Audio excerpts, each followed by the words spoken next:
of my piece is taken from a line in the novel La Peste, or The Plague, by French author Albert Camus, which I just happened to have started reading immediately prior to the COVID pandemic.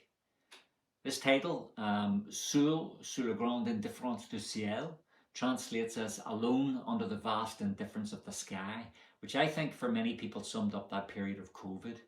The full sentence in the novel reads, thus each of us had to be content to live only for the day, alone under the vast indifference of the sky. The piece was written for the Fous Ensemble with funds from the Artists' Emergency Scheme, which was a scheme designed by the Arts Council of Northern Ireland to help artists through a very difficult period. The work has two movements, which also were subtitled. Movement 1, Le Tombeau de Ravel, and Movement 2, Le Tombeau de Camus. The association with Camus I've already discussed. The connection with Ravel is through the instrumentation of the piece. The piece was to be performed alongside Maurice Ravel's Introduction in Allegro, which uses the very distinctive ensemble of flute, clarinet, string quartet and harp.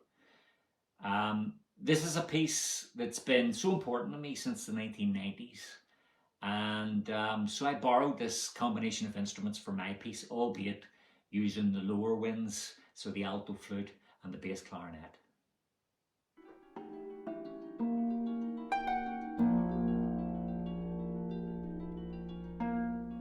There's a couple of things to look out for in this piece. Exactly halfway through the first movement, the piece breaks down to solo harp, playing a little repeated figure in the right hand in groups of 5 that cross the bar line.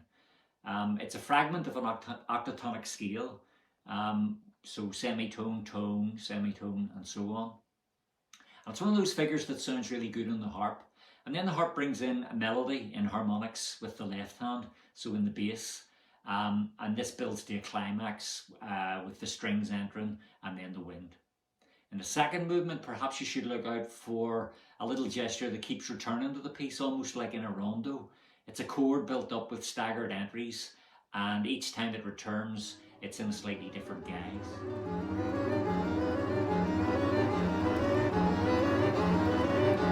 So I'm looking forward very much to the concert on Friday night, hearing the piece again, particularly since Hard Rain has 2 of its featured young artists involved. So good luck to the ensemble.